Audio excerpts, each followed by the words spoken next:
Hello, everyone. My name is Elodie Bernard. I'm a communication manager for EUniWell at Nantes University, and I'll be the moderator for this meeting. I wanted to inform you that this session will be recorded, and you can ask all your questions in the chat. The lecture will be about 30 minutes, and then you'll have about 30 minutes to ask your questions. So welcome again, and thank you for joining this EUniWell Open Lecture Series. EUniWell is the European University of Wellbeing, and monthly, EUniWell offers this open lecture series open to everyone on a topic related to one of our 4 arenas.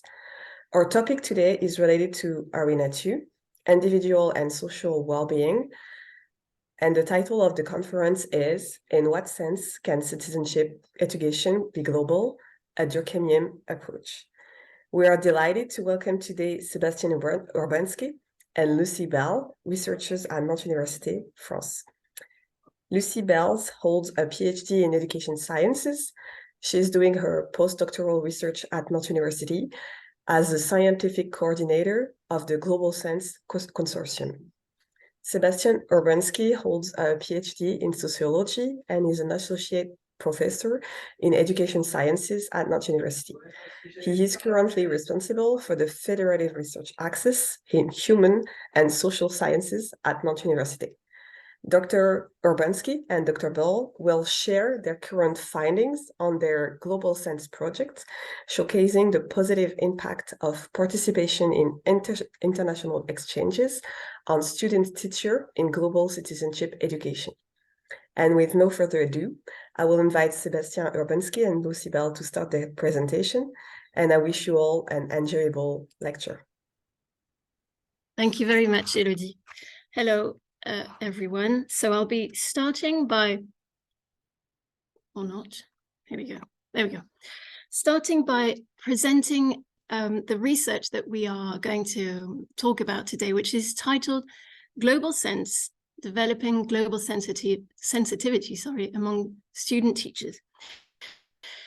This is a research project that is supported by the European Commission through the Erasmus Plus Key Action 2 Programme Cooperation Partnerships in Higher Education. It began in 2021 and will be ending in November 2024. The focus is on the role of teachers for educating students as global citizens, or at least sensitizing students for a globally oriented kind of citizenship. And we also focus on the possibilities of qualifying teachers for that role. The content text of our research in terms of international educational policies, I'll just present a selection of policies.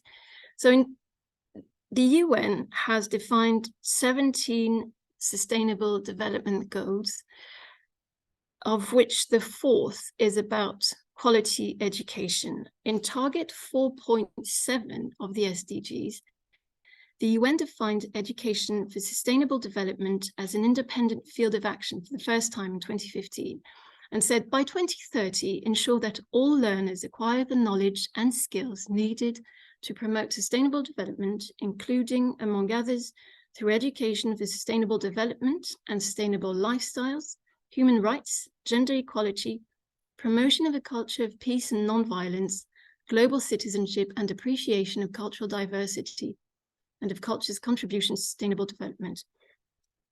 SDGs are the object of international monitoring, as is the case for 4.7. The global indicator 471 indicates that assessment basis for the extent of integrating global citizenship education and education for sustainable development in national educational policies, curricula, teacher education and training, as well as in school performance surveys such as PISA.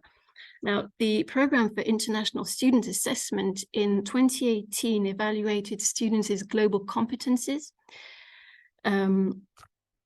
so their capacities to examine local, global, and intercultural issues, their capacity to engage in open, appropriate, and effective interaction with people from different cultures, and their capacity to act for collective well-being and sustainable development.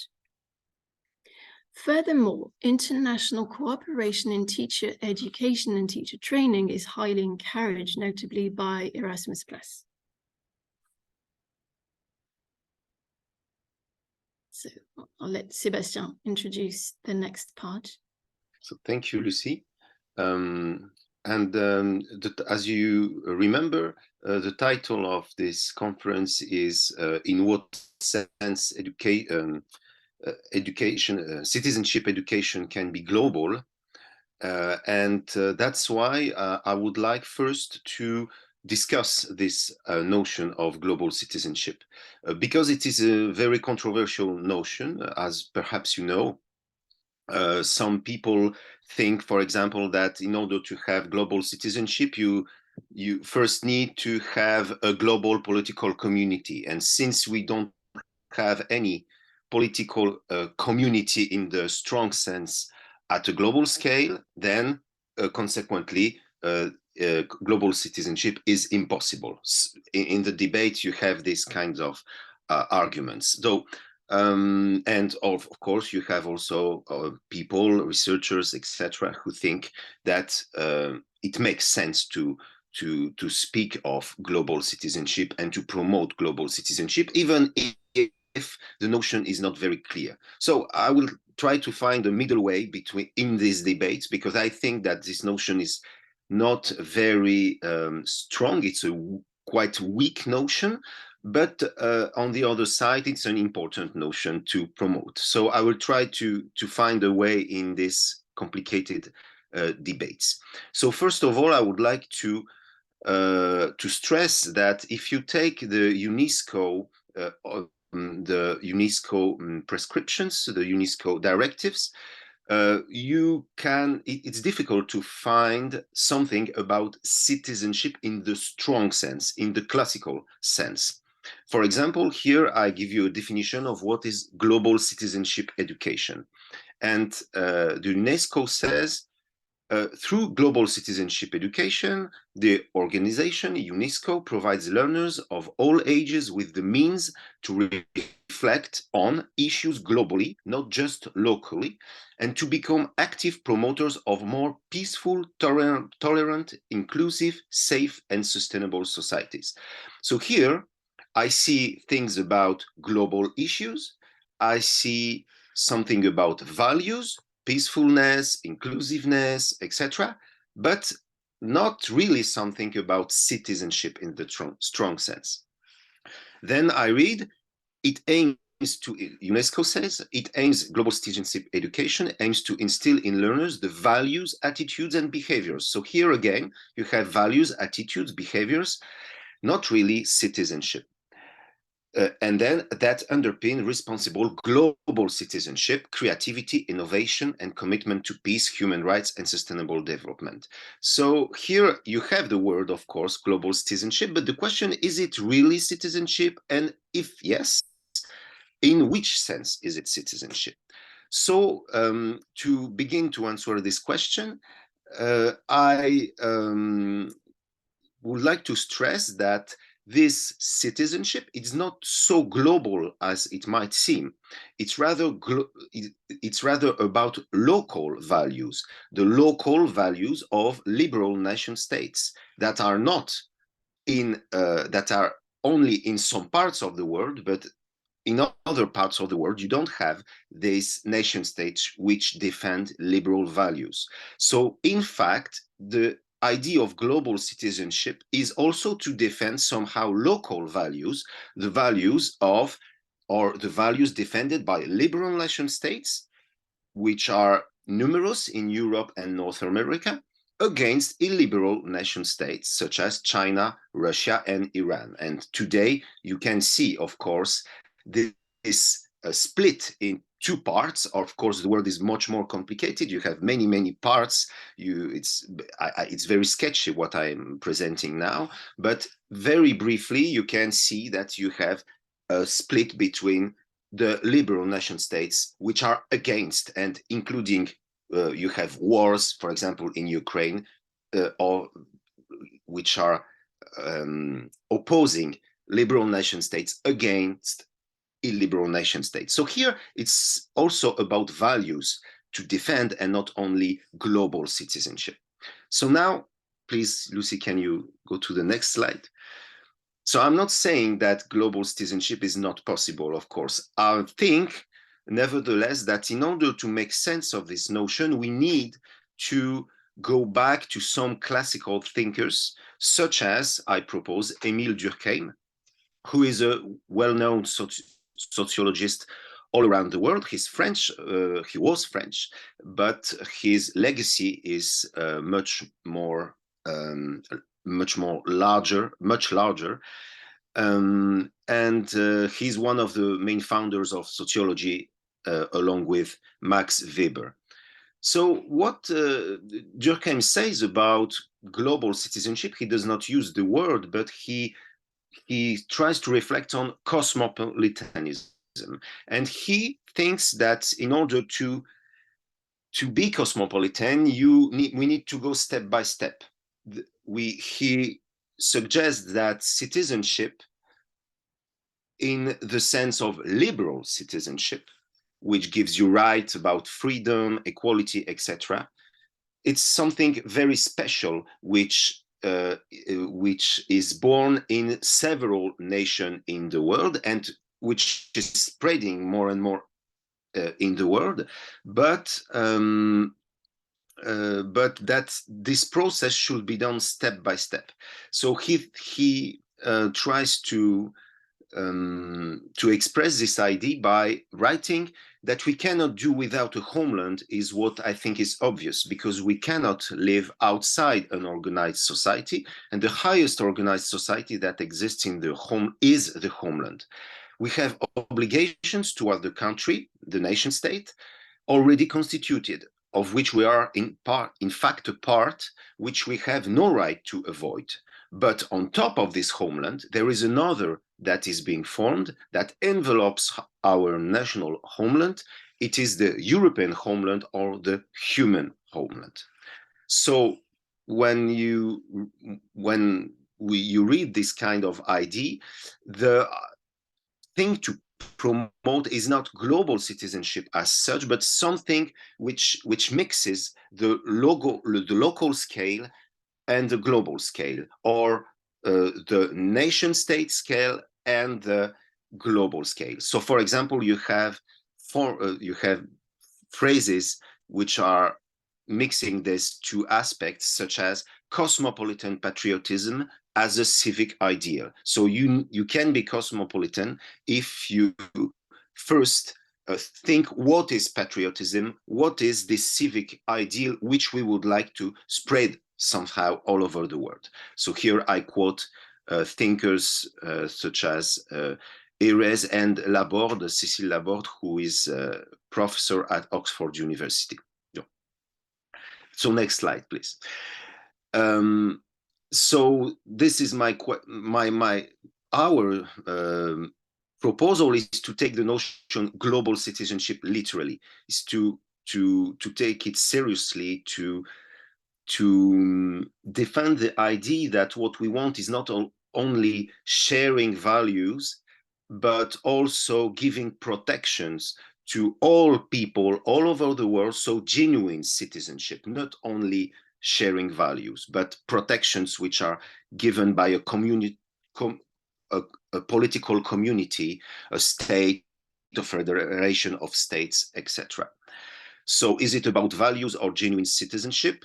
My proposal is to think this literally, genuine citizenship. So here there are some proposals by Durkheim that I would like to quote, but I think I will not have enough time. So please, can you go to the next slide, Lucy? And this could be more interesting, because here is the core of the Durkheimian theory. I find it interesting because Durkheim very briefly says, in modern societies, such as, for example, in Western Europe, we have, or in Europe in general, and the division of labor is regulated by the state. And when the division of labor is regulated by the state, more or less, moral individualism becomes more and more, people tend to be more individualistic in the moral sense. So this means that they value the idea of being an individual in itself, being a human being in itself. And then this kind of values can give, can make emerge something like supranational citizenship. So this is the idea. In modern societies, individuals are distinguished by the division of labor and potentially have only one thing in common. They are human beings. The moral foundation of these societies can therefore only be moral individualisms. That's what Durkheim says. That's not his words, but I'm trying to give an abstract of what he says. In order to understand the idea, second point, we need to make a comparison with non-modern societies or pre-modern societies. In non-modern societies or pre-modern societies, according to Durkheim, on the contrary, these societies, they valued mechanical solidarity based on resemblance. Whereas in modern societies, the division of labor regulated by the state generates organic solidarity. So he tries to explain that when the labor is, the division of labor is important, then people in a modern society are very, very different. And so they don't value other people because they share the same values or the same beliefs, but rather they tend to value other human beings because they are different, because of this division of labor, because people don't have the same professional occupations or the same values. This is valued in itself. Yeah, so because these societies, modern societies, are too complex, it's not possible anymore to make people believe in the same thing, share the same values, have the same style of life, etc., etc. And then the resulting moral individualism implies, says Durkheim, sympathy for all is men, a greater pity for all sorrows, for all human miseries, a greater need to combat and soften them, and a greater thirst for justice. That's what Durkheim says, and this is a kind of cosmopolitanism, which which is based on the division of labor in specific modern societies, and thanks to specific processes of regulation, which are taken, made somehow by the state. So the state is important for Durkheim, although he thinks that if we want to go towards cosmopolitanism, of course, we need federations of states, and the nation state is not sufficient, of course. Next slide, please. Now I will try to explain why our pedagogical design is in line with these Durkheimian ideas. First of all, I would like to stress that education for citizenship remains marked by an earlier stage in the division of labor, giving the nation the quasi-exclusive framework for the training and teaching of citizens. So that's a Durkheimian idea, in fact. The state is always somehow one step backward in relation to the evolution of society. So we have today states or nation states, for example, in France, that think that education for citizenship should be done, or the prescriptions about education for citizenship should be prepared by the nation state. And this is not possible anymore, in our opinion. It's no longer, second point of the slide, no longer compatible with the ideal of citizenship in highly differentiated societies.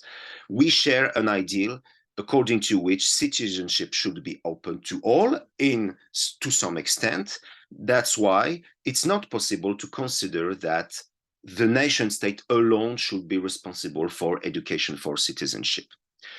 Then what is the roles of sociologists? Third point of the slide, the roles of the sociologist, ourselves, is then to identify new aspirations of teachers and trainers and to promote their conscious expression. So this is quite important because we don't want to say to teacher or trainers, please teach global citizenship. And this is global citizenship, and these are the values that we should teach. No, this won't work. We think that it can't work. We prefer to understand what teacher trainers, what teachers or future teachers would like to share as an ideal of citizenship, perhaps global, perhaps international, etc. And then to see how we can identify altogether new rules of teaching citizenship, new professional rules. So this is also Durkheimian idea. The sociologist makes the aspirations of teachers more conscious, and then together we can create new rules within self-regulated occupational groups, says Durkheim, that are best able to answer this kind of challenge because the division of labor creates highly practical problems. So that's why only teacher trainers and teachers can answer these problems. The state or alone can't do that with prescriptions or slogans or buzzwords or things like that. So now that's why we try to anticipate a new stage in the division of labor in which citizenship education would not be exclusively handled by nation states. And that's why we try to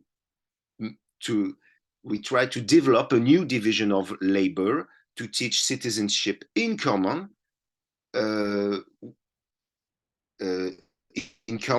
within 5 countries. Yes, the division of labor is such as, for example, the teacher trainers in France, they understand that they need somehow the inside of German or Israeli or US or Belgian teacher trainers. They need them in order to teach citizenship in a more global way, which would be more than more congruent with the ideal of citizenship that we share in modern societies marked by the division of labor and organic solidarity. And then what we think is important is that we should take obstacles seriously as potential levers, as a manifestation of the reflexivity of learners. We want them to really say what they think about our endeavor, for example. If they criticize it, that's perfect. We want their reflexivity. We don't want to tell them what they should do. And then I think we will be able to avoid the debates about, are you against global citizenship or are you in favor of global citizenship? These debates are interesting, but we try to avoid them by saying that the reflexivity of learners, teacher trainers are more important. And then Lucy will be more concrete than me, I think, as we will present now really the design, the pedagogical design. Yes, I will. So I'm going to start by presenting the conceptual aspects of global sense. So based on the work of Paul Vert and his colleagues, training teachers to develop global sensitivity in their students mustn't be limited. So there is a part of the transmission of academic knowledge, but it mustn't be limited to this transmission. It must also include the development of an awareness of and sensitivity to how they and others might act as citizens in a complex, interconnected world. And this point of connection between global and local contents, on the one hand, and teaching methods is Global Sense's area of research and practice. I can't. There we go. So we have 5 teams in the consortium. So France, Israel, Germany, Belgium, and the US. And the consortium's 5 teams have been implementing the same pedagogical activity, which is initiating online global exchanges. The goals are, first of all, for student teachers to question the relationships between global and local aspects of citizenship education. It's also for them to refine their pedagogical ideas in light of critique and alternatives suggested by their peers from other countries. I will explain that a bit more later, who might have different cultural and political views on the topic, and also have different pedagogical approaches. Ultimately, the goal is for the student teachers' perceptions of teaching citizenship and all global issues to be influenced by this exchange. Here's the pedagogical design. So we have 4 phases, 4 main phases. In the first, where we introduced the content to the students, so students were offered location-specific seminars, but in combination with common didactical materials.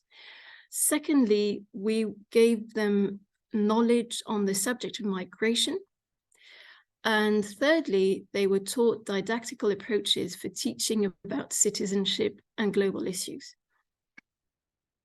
In the second phase, students had to start planning their lessons. So they all planned lessons on a shared topic, which was migration. They used a common template that had been made by some of the members of the research, and they were followed during the lesson planning by their instructors in the local seminars. And then came the third phase, the actual international exchanges. So basically these were Zooms. So the student teachers met on Zoom. We had groups of roughly 10 students from as many of the 5 countries as possible, depending on time zones and timetables, etc.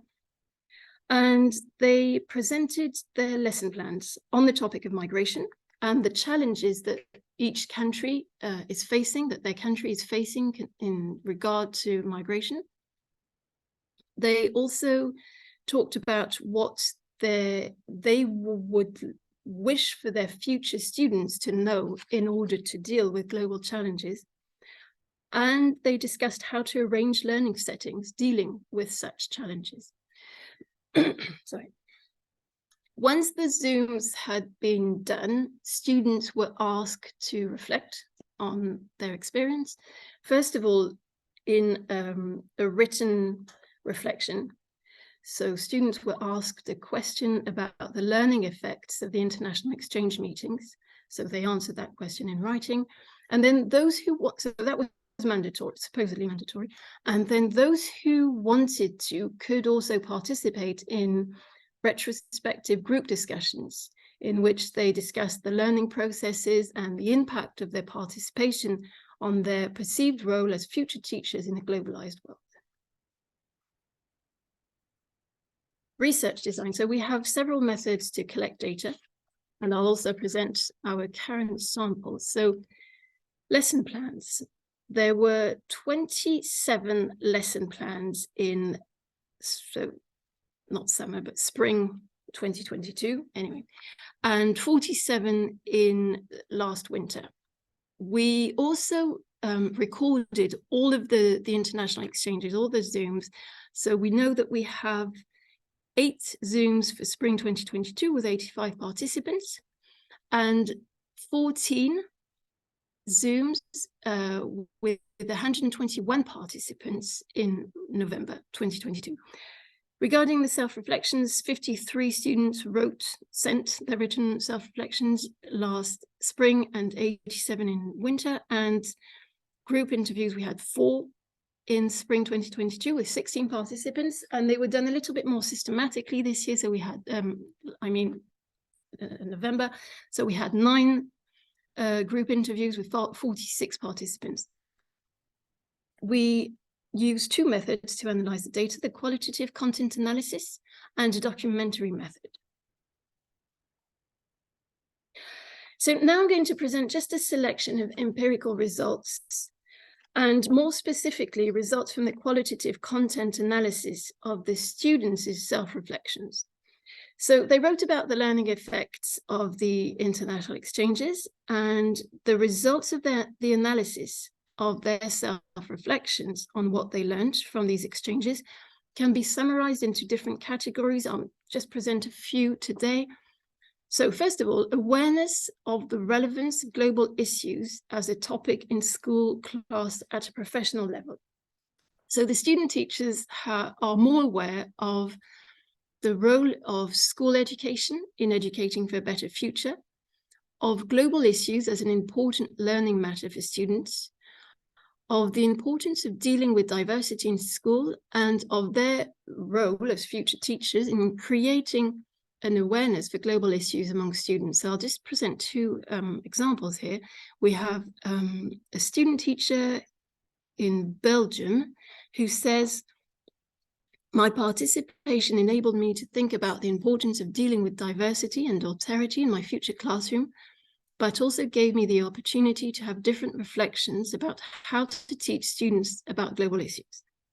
And then, I didn't mention this, but in France, we also had future education advisors take part in this research.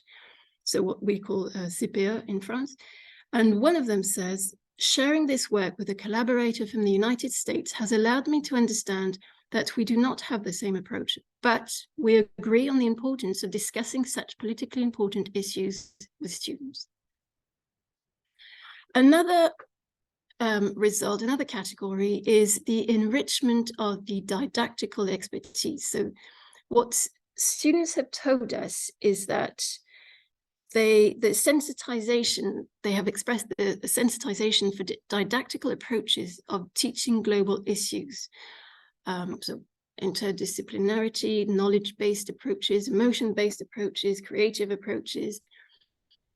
So they are sensitized to the importance of these different approaches. And they are also aware of the importance of having knowledge about these specific methods. So through case studies, map visualization, poem writing, etc. Now, two other examples, one from a student teacher, a future teacher in Germany, who says, "After that discussion, I think for teaching our future students global issues, it is very important to try to cover as many perspectives as possible and to always provide a room for discussion between the students and for personal opinions." And then a future education advisor in France who says, "I think it was pretty interesting to discover and to discuss the different approaches we can find in other countries. It can give us several ideas about how to proceed about lesson plans by using concepts from other countries." And the third and last category I will present today, so perception challenges in teaching global issues. Now, student teachers believe their students should have knowledge about world issues. They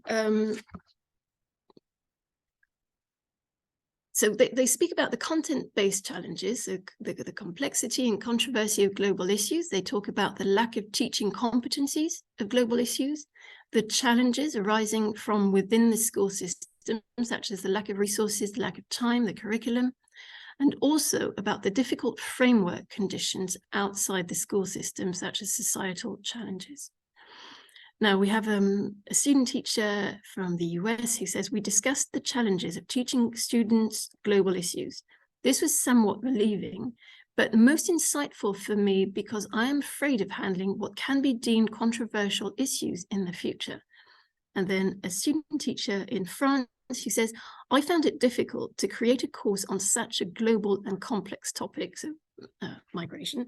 "We don't necessarily have all the knowledge we need, and the issues involved in the topic are tricky to handle." So I'll leave it to Sébastien, if you want. Yeah, okay. Thank you. So here, I would like to, because I said some word about the reflexivity of student teachers. So here I would like to give you an example of how they can express their reflexivity. So here the example is from a kind of questionnaire that we ask them to fill in. A questionnaire that we ask them to fill in, and these questions we decided in common to choose some questions, but we in the consortium did not agree. I mean, we found a compromise in order to ask common questions to all the students of the 5 countries, but in the end we agree more or less with the relevance of asking this kind of questions. So one of them was to the student teachers, tell the story of your name as best you understand it. And here we had many students, in fact, that found the question intrusive, for example, but it depended on the country. For example, in Belgium or in France, the question was considered too intrusive because it's a private affair, the name and the heritage of the family and things like that. It's private for many French and Belgian students, but also in other countries, but to a lesser extent. So the Belgian student here answers, I'm in conflict with my father. I do not recognize myself as his son, and I do not think of any meaningful heritage that I would recognize myself attached to. So here he is clearly criticizing the pedagogical design, or saying that it's not very relevant, that the question is not very relevant.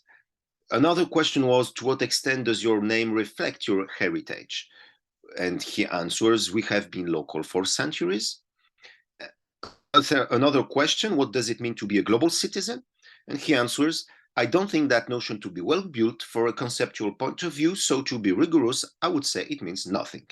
So here, to understand that, it's not only about a student who disagrees. We need to understand his point of view, and to understand it, we need to take into account that in Belgium, the teaching of citizenship is made mainly by philosophy teachers in a course called Philosophy and Citizenship. So here you can see the philosophical stance. He says, from a conceptual point of view, I don't think it's well built. We understand that he is using his competency, he's mobilizing his competencies as a philosopher in order to criticize the concept. Because yes, in philosophy, I discuss with several philosophers, and when I tell them what could it mean, global citizenship, they tend to answer very frequently that it means nothing, because you need a world political community before you have global citizenship. But that's philosophers. Of course, from an educational point of view, for example, educational scientists, it makes sense. It can make sense to say global citizenship is important. For example, you can say it's an ideal, it's an educational ideal. It does not exist, but we want it to we want to bring it into existence through education. So here it can make sense. But from a philosophical point of view, it's more complicated. So we need to take this into account, and we try to initiate a process of communication after all. And that's also a Durkheimian idea, process of communication between a design which after all is kind of institutionalized through the European Commission, through Erasmus+, and the ground, the people, the teachers, the people who will really work with the pupils. So next slide, please. We also ask students to analyze pictures, and here also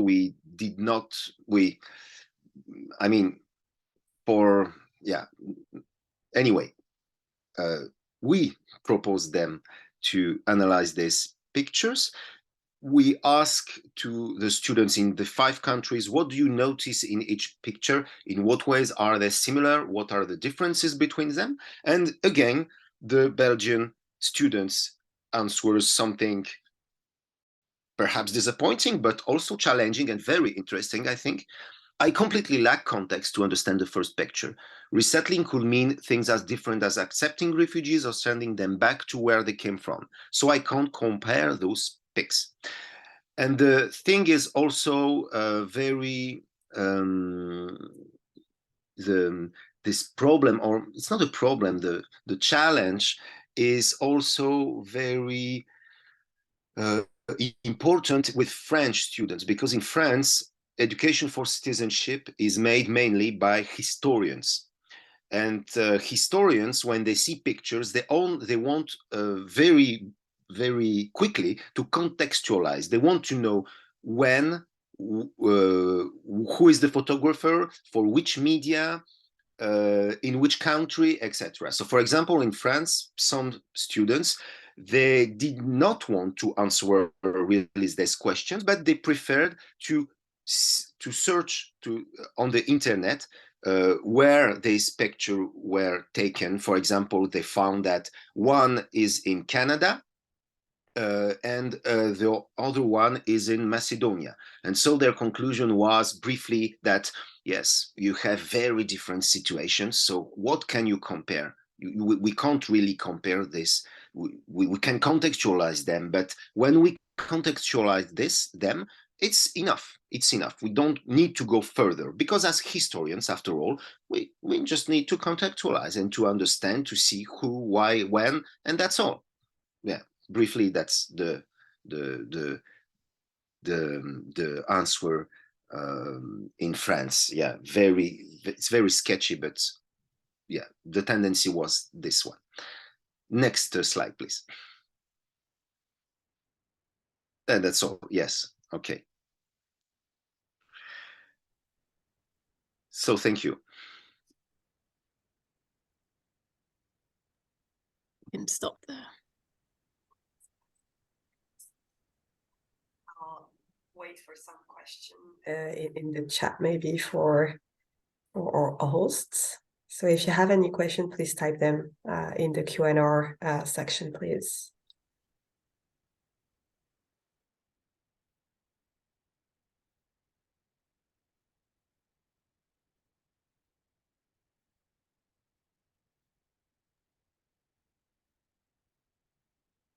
Participants are a little bit shy. We were very long, I noticed. That's okay. We have an hour, so it's all good.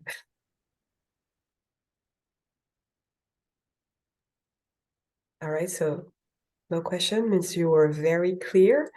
So thank you all for joining our conference today. Thank you, Lucy. Thank you, Sébastien. It was a fantastical lecture.